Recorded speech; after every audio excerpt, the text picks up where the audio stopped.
খাদিজা ধরার মহিলা, মক্কার মধ্যে একটা সম্ভ্রান্ত মহিলা, মক্কার মধ্যে তার বংশধরদের বিরাট এক প্রভাব রয়েছে। এই খাদিজার স্বামী হিসাবে মুহাম্মদ খাদিজার জন্য কথা বলে। একই বছরে একদিকে চাচা চলে গেলেন, আরেকদিকে খাদিজাতুল কুবরা চলে গেলেন। আল্লাহ নিয়ামে দুজনে চলে গেল, যে কারণে এই বছরটাকে বলা হয় আমুল হুজুন, চিন্তার বছর, আল্লাহ রসুলের পেরেশানির বছর। আরে যত কিছুই হইতো, মনে হইতো সারাদিন ঘুরে, সারা রাত ঘুরে, রাত দিন 24 ঘন্টা মেহনত করে আল্লাহ রসুল যখন খাদিজাতুল কুবরার ঘরে আসতেন, রসুলের মনটা শান্ত হয়ে যেত। মানুষ তিনি কি করছে, আল্লাহ করছে, কিন্তু খাদিজাতুল কুবরা যখন তিনি ঘরে আসতেন, তখন তিনি এমন এমন কিছু কথা বলতেন, আল্লাহ রসুলের মনটা একেবারে শান্ত হয়ে যেত। আজকে তো সেই সান্ত্বনা শোনানোর জন্য কেহ নাই, খাদিজাতুল কুবরা দুনিয়া থেকে চলে গেল। লোকেরা আসছে আল্লাহ রসুলের কাছে, ও মুহাম্মদ, তোমার চাচা মৃত্যু শয্যায় শায়িত, মৃত্যু শয্যায় শায়িত চাচা, আসো।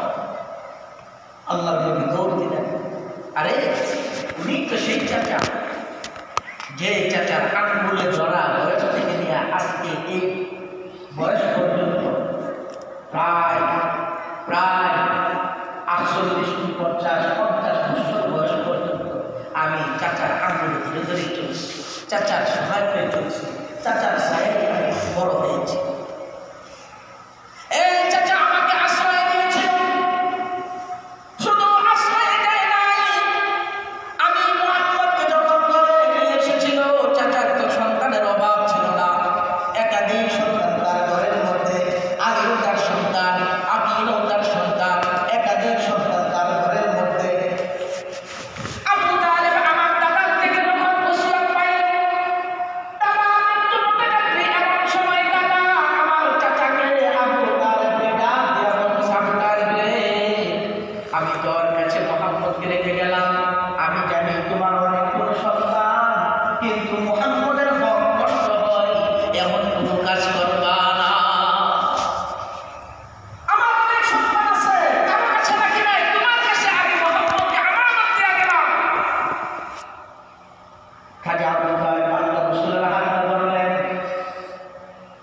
উম্মে জামিলের কাছে গেল, স্ত্রীর কাছে গিয়ে বলতেছে, প্রিয়তমা শুনো, তোমার অনেক সন্তান আছে, আমাদের ঘরের সন্তান তো অভাব নাই, সন্তান আছে, কিন্তু সন্তান হিসেবে আমি মুহাম্মদকে আমার ঘরে নিয়ে আসলাম।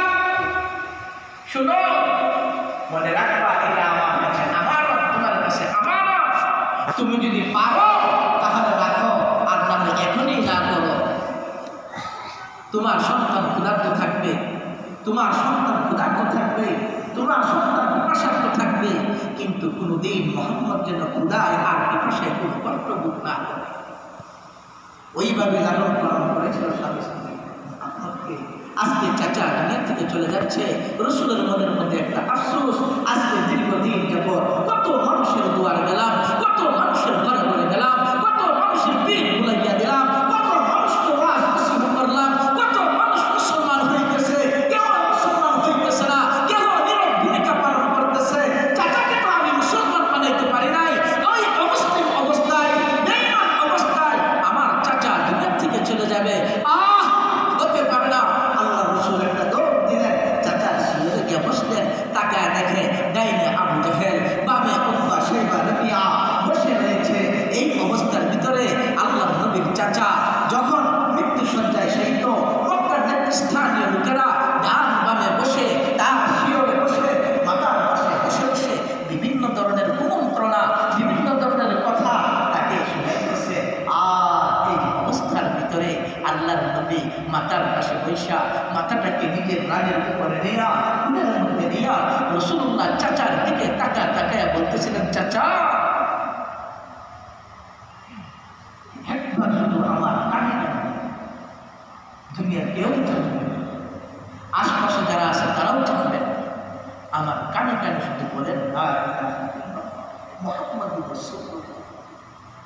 আপনি তো হয়তো বা কিছুক্ষণের মধ্যেই চলে যাবেন, আমার কানে কানে শুধু একবার বলেন, আমি এক আল্লাহ বিশ্বাসী, মুহাম্মদ যে শেষ রসুল, শ্রেষ্ঠ রসুল, এই কথা বিশ্বাসী শুধু আমার কানে কানে একবার বলেন। বুখারী শরীফের বর্ণনা, আল্লাহ রসুল ওই দিন বলেছিলেন, উশাফিউকা ইনদা রাব্বি, চাচা দুনিয়ার কেউ জানবে না, কিন্তু আপনি যদি আমার কানে কানে একবার বলেন, আমি মুহাম্মদ সাক্ষী, কাল কিয়ামতের ময়দানে আপনাকে আমি সুপারিশ করে করে জান্নাতে নিয়ে যাব।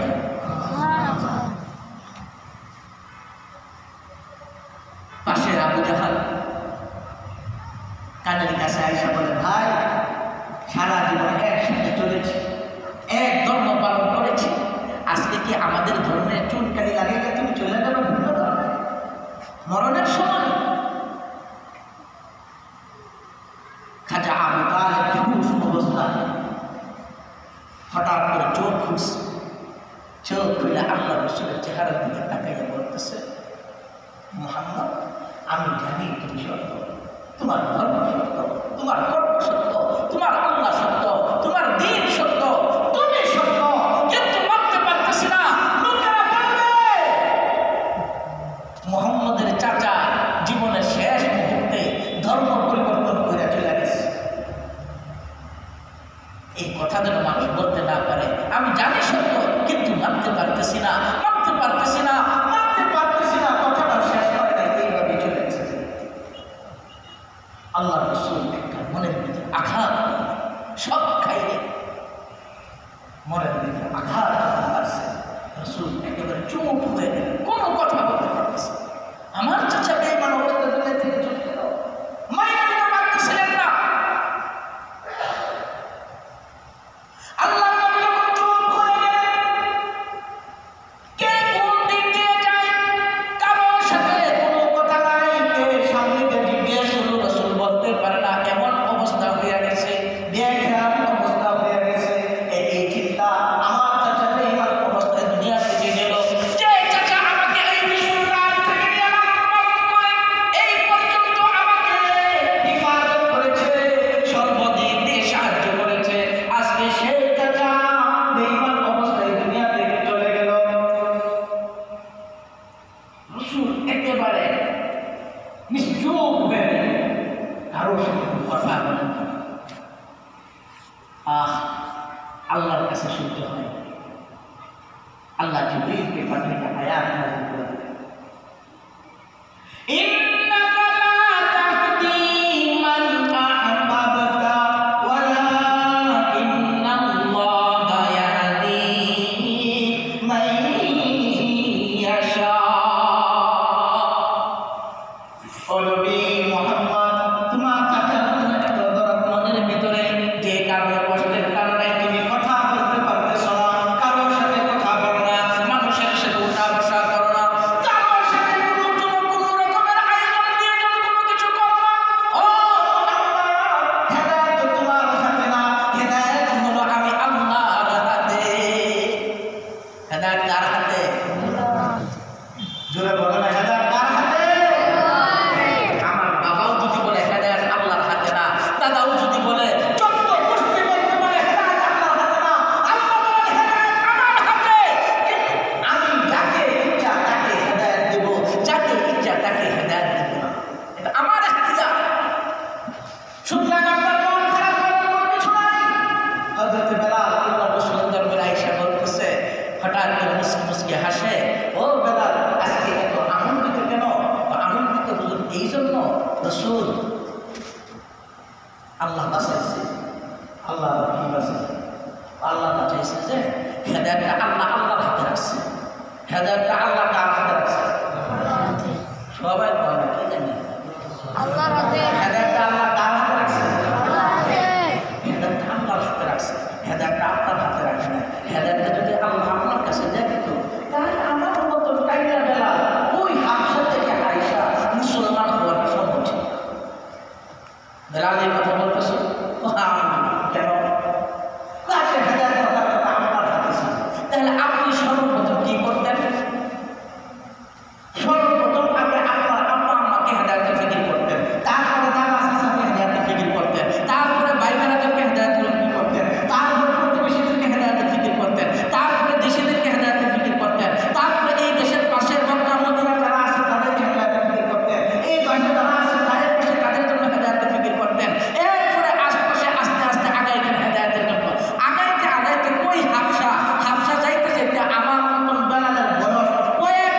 বেলালের বয়স লাগতো, তারপরেও হেদায়েত আমি পর্যন্ত পৌঁছানো সম্ভব ছিল।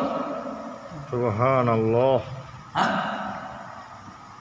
ওয়ালাকিন আল্লাহ ইয়াহদি মান ইয়াশা। সবাই একসাথে বলতে হবে, হেদায়েত কার হাতে?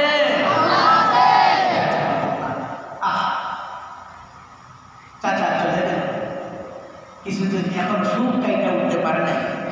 দ্বিতীয় সুখ যে খাদিজাতুল কুবরা বিষাক্ত হৃদয়টা আহত ক্ষত বিক্ষত হয়ে গেছে। খাদিজাতুল কুবরা রাসূলকে ডাক দিয়া বুকে টাইনা নিয়ে বলতেছে, ইয়া রাসূলুল্লাহ, আপনার মনটা আহত কেন, মনটা খারাপ কেন? রাসূল বললেন, এই কারণে।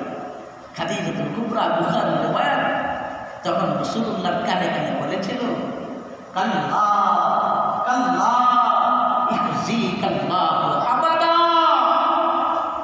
ও রাসূল, আল্লাহর কসম করে বলে, আপনার মতন মুহাম্মদ, আপনার মতন নবীকে আল্লাহ কখনো অপমান পর্যস্ত করতে পারে না। সুবহানাল্লাহ।